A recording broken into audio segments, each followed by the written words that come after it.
Dragon थोड़ा संभल के रहिए क्योंकि दूसरे ऑफ एंगल से भी आपको नॉकआउट निकालने की कोशिश की जाएगी और ग्रेविटी वहां पर पानी पर क्या कर रहे हैं, थोड़ा सा एक अच्छे एंगल पे जाइए, आप परेशान कीजिए। दूसरे टीआर की टीम वो भी भिड़ चुकी है यहाँ से, मतलब एक वक्त पे हर जगह पर वो बैटल का आगाज, और जो खिलाड़ी डाउन हो भी रहे हैं तो बैकअप प्लान जो है वो खो दिया था एंड वो जरूर कोशिश करेंगे जितना जल्दी हो सके वापस लेके आने की, बट शॉट्स आया एंड आई थिंक क्योलामाओ, उनको कोई आइडिया था ही नहीं कि उनके पीछे भी कोई एक खिलाड़ी है जो उनके ऊपर पूरा फोकस बना के रखे हैं। सो क्योलामाओ को तो चलिए डाउन कर दिया गया है। वेल्ट की तरफ से टीम वेल्ट 4 फिनिश पॉइंट अपने नाम निकालने में कामयाब। दूसरी तरफ वाइपर ने हज को डाउन किया तो इन्फिनिक्स ट्रूरेपर्स उनके लिए भी दिक्कत बढ़ती हुई नजर आई है और इस जगह पे वो करेंगे क्या, शॉट शट डाउन किया जाएगा।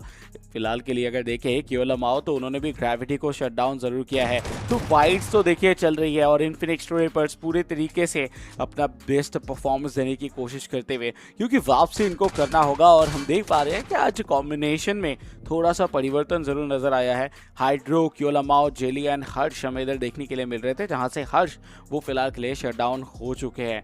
नहीं हो रहा है क्या, वो अभी मौजूद नहीं, बट उन्होंने भगा दिया है लिटरली हिग्बोसॉन को। लेकिन टीम गॉड्सविन की अगर बात करें, बाकी के 2 खिलाड़ी थे वो भी शायद इधर फाइट लेने के लिए नहीं आने वाले। उन्होंने देख लिया है कि आज कुछ अलग ही फॉर्म में क्रेटोस नजर आते हुए। बट आईक्यू, रेवेनेंट, एक्सपार्क की बात करें तो इनके पास 15 फिनिशेस है, कोई भी कैजुअलिटी नहीं है। ट्रेस एंड प्रोटॉन दोनों ने ही 5-5 फिनिशेस अपने नाम निकाल दिया है। मुझे लगता नहीं है कि इस मुकाबले के बाद आईक्यू RNTX किसी को भी जगा देने वाला है वापसी करने की। दूसरी तरफ आईक्यू ओरंगुटैन के साथ फाइट था और इन्फिनिक्स ट्रूरेपर्स मोस्ट प्रोबेबली बाहर हो जाएंगे। जी हाँ, वही हुआ।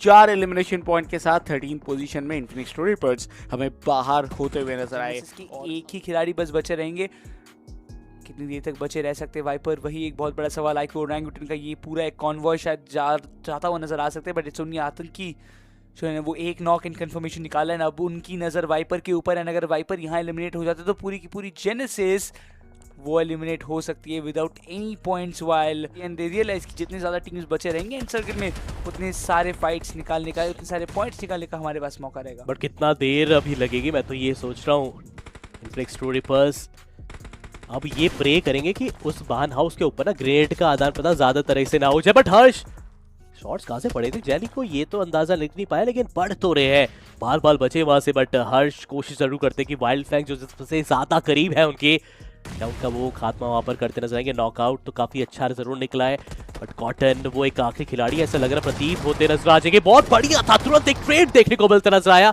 Okay my bad, it's not the trade, but HP आप जरा देखें क्योंकि कितनी ज्यादा वहां पर डेंट खा गई थी, लेकिन सही वक्त रहते मैन ऑफ गॉड को भी बाहर का रास्ता। और आईक्यू ओजी पिछला मुकाबला इतना भयंकर खेला आपने, और इस बार मात्र 2 पॉइंट के साथ ही उनको वंचित रहना पड़ेगा।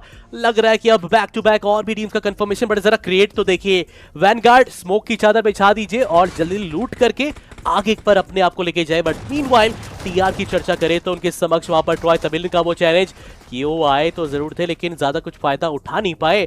और मैं तो ये सोच रहा हूँ कियो आपका वो जो प्राइमरी व्हीकल है जो अभी के लिए हाइड्रो के पास है, वो भी आपके पास होना चाहिए था। बट फिलहाल टीआर की उम्मीदें अब धीरे धीरे खत्म होती नजर आ रही है यहाँ से।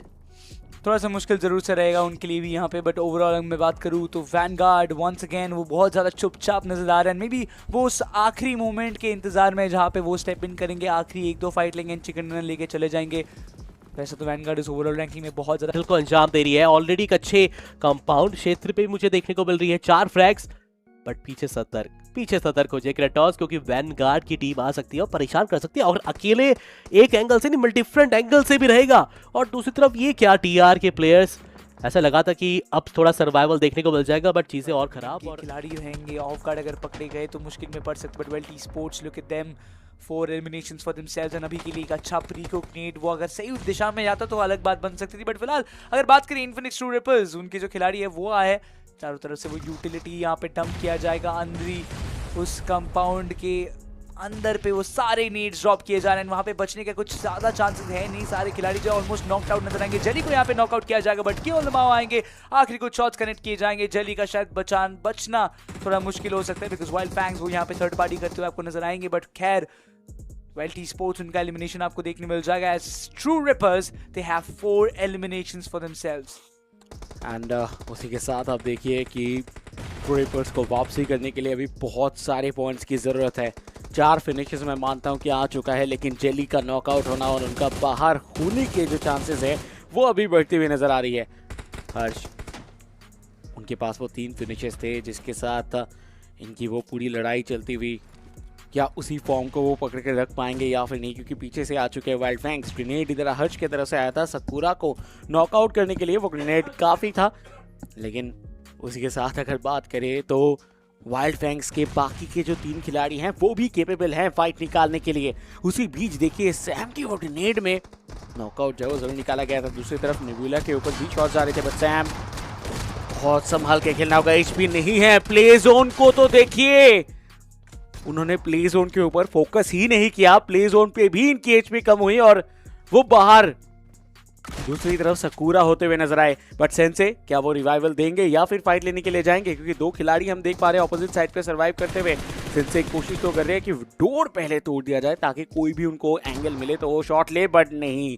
हर्ष तैयार बैठे थे, कोई कैजुअलिटी नहीं आया। हाँ, मैं मानता हूं 2 नॉकआउट जरूर रहे, लेकिन इंडिविजुअल ब्रिलियंस के थ्रू जिस तरीके से हर्ष ने इधर परफॉर्म किया है वो लाजवाब था। 3 फिनिशेस अपने नाम करते हुए नजर आए, पूरे वाइल्ड फैंग्स की टीम को इस लॉबी से बाहर किया।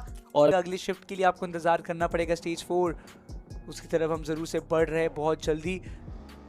पर चलिए यहाँ पे अब तो वापस उनको नॉकआउट किया गया। इस बार ये 100 में रहने वाले गॉडलाइक ई-स्पोर्ट्स बनाम ट्रू रिपर्स, एक काफ़ी इंपॉर्टेंट सा मुकाबला ट्रू रिपर्स के लिए अभी तक चलता है। इवन गॉडलाइक के लिए भी बहुत इंपॉर्टेंट मुकाबला है, क्योंकि बहुत देर से वो शांत ही रहे। अभी तक इस मैच में भी शायद 1 या 2 ही अगर हम कहें एलिम उनके पास है, बट एट दिस मोमेंट अगर कोई एक भी खिलाड़ी यहाँ पे नॉक हो जाए तो मुश्किल हो सकते हैं। माने यहाँ पे ज़्यादा ओपन में आएंगे एंड माने की एचपी बहुत ज़्यादा कम हुई, बट हाइड्रो उनका पोजीशन यहाँ पे रिवील ऑलरेडी हो चुका है। बट मानिया he will go down followed by hydro himself, but Godlike यहाँ से घूम के वापस अपने हित में इस फाइट को लेके आना थोड़ा मुश्किल हो सकता है। बट मैं देख पा रहा हूँ पीछे से थर्ड पार्टी भी हो रहा है and it's going to be another team coming in the mix.